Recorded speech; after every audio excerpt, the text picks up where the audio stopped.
Welcome to the blueandgoldnews.com and Kevin Kinder, Greg Hunter, and here we are, Kevin. First day of practice for West Virginia. Rich Rodriguez did admit today, 29 years as a head coach, he's gone into every one of those thinking his team was ready, in shape, and he gets out there and he goes, hell, we are.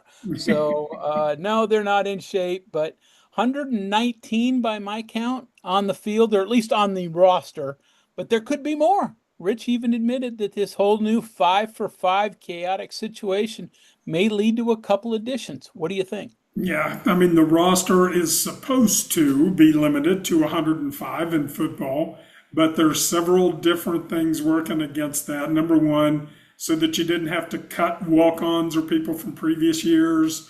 Those people they didn't call them waivers, but they don't count. A few other situations where they don't. So it's kind of about the same number that we've seen in past years.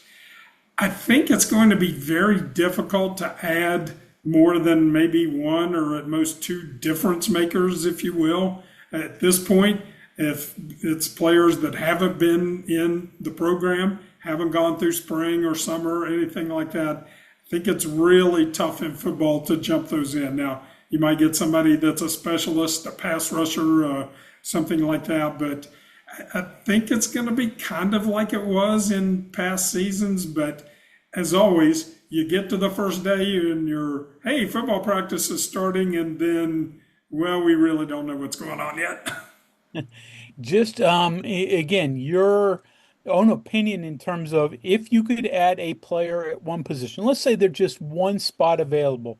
What do you think would be the biggest need for West Virginia, where it's an opportunity to add somebody who was on last year's team and could fit into this very tight scenario?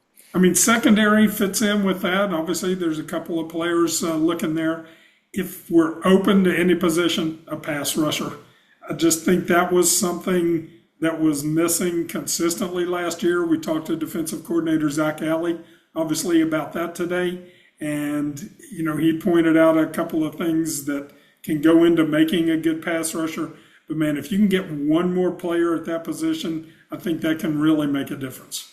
Yeah, and Zach did say, he'd be open to certainly another player if possible, but he also admitted most of those that are available right now, they haven't been keeping in shape, not football shape, throughout the summer, working at a car wash or whatever it is that the individual is doing as they've gone on with life.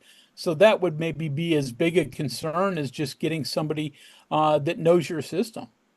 Yeah, I was thinking back to, when did Bruce Irvin join the team? My shaky memory thinks that he was like a little bit later, maybe. I don't think he was in the spring. So obviously somebody like that, if it's a skill that you're missing, can make a big difference. But I think it'd be really tough to have, say, a wide receiver come in and do something quickly.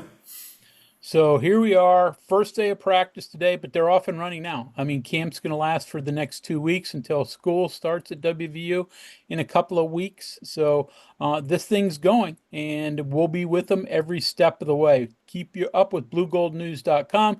Kevin Kinder and myself will keep you up to date on what's happening from Mountaineer camp.